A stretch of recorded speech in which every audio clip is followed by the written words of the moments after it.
Hi, I'm Alex Wittenberg, and we're here tonight to talk about the convergence of Jewish and pop cultures in the body of Jack Kirby. Jack Kirby was born Jacob Kurtzberg in 1917 on the Lower East Side, and like many young men of his generation, was interested in art and was interested in drawing, and like many young Jewish men, found his way into the nascent comic book industry in the late 30s. In 1940, he and another New York Jew named Joe Simon co-created Captain America, who was the first patriotic superhero. He actually predated World War II. They worked together for the next 20 years or so, creating many other characters. They invented the concept of having a bunch of kids be a team. They came up with such concepts as the Kid Commandos, which I'll come back to at the end. Around 1960 or so, Kirby ended his partnership with Joe Simon and went to work for Marvel Comics with Stan Lee, where they created, the Hulk, Thor, the Fantastic Four, the X-Men, the Avengers. Names that are at this point much more familiar to people than they've ever been, since many of these have been in movies. If you've seen any of the Marvel films, you've seen things Jack Kirby created. He was known in this period for highly dynamic, active art.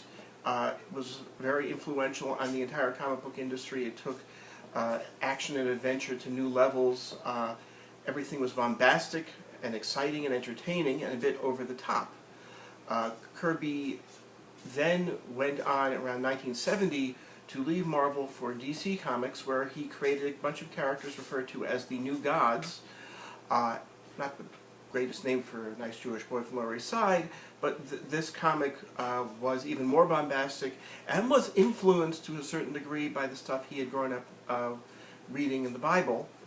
He created a whole new group of characters who are not quite as well known yet. He went back to Marvel after that, worked briefly in animation, and passed away in 1994. His most interesting character in terms of Jewish culture was the Thing, Ben Grimm, who, despite the fact that he was orange and lumpy, was essentially Jack Kirby's alter ego in the comics. Like Kirby, Ben Grimm grew up on the Lower East Side, was part of street gangs when he was a kid, and made good and got out of the neighborhood. For a long time there was always an assumption that Ben Grimm was supposed to be kind of crypto-Jewish. Kirby did not deny it. This is a Hanukkah card that he sent out in the 60s. You can see the Thing with a yarmulke and a siddur and sort of a stylized tallis. It wasn't until several years after Kirby passed away that another writer for Marvel wrote a story where Ben Grimm goes back to the Lower East Side and makes amends to a local shopkeeper from whom, when he was a kid, he stole a Star of David. There is a scene in the comic where Ben Grimm thinks the shopkeeper has died, and he says to Shema. Shopkeeper is quite alive and says, well, at least you remember something from your education. As noted, Kirby passed away in 1994. 4 years after that, on the Superman animated series, they took a character he had created as a member of the Kid Commandos, Dan Turpin, who had grown up to be a cop in Metropolis, and drew him to look like Jack Kirby, as a tribute to Kirby.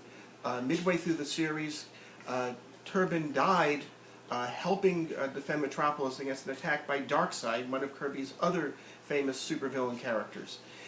In a moving funeral scene, the Kaddish is said. It's probably the only time you're ever going to hear a Kaddish in a kid's show. Kirby's creations can still be seen all over the place in movies, as I've noted, and in the upcoming film involving the Justice League, which he did not create, the villains will be characters he created. So if you go to the movies and you see a superhero film, you're probably seeing something from Jack Kirby, and he was a nice Jewish boy from the Lower East Side.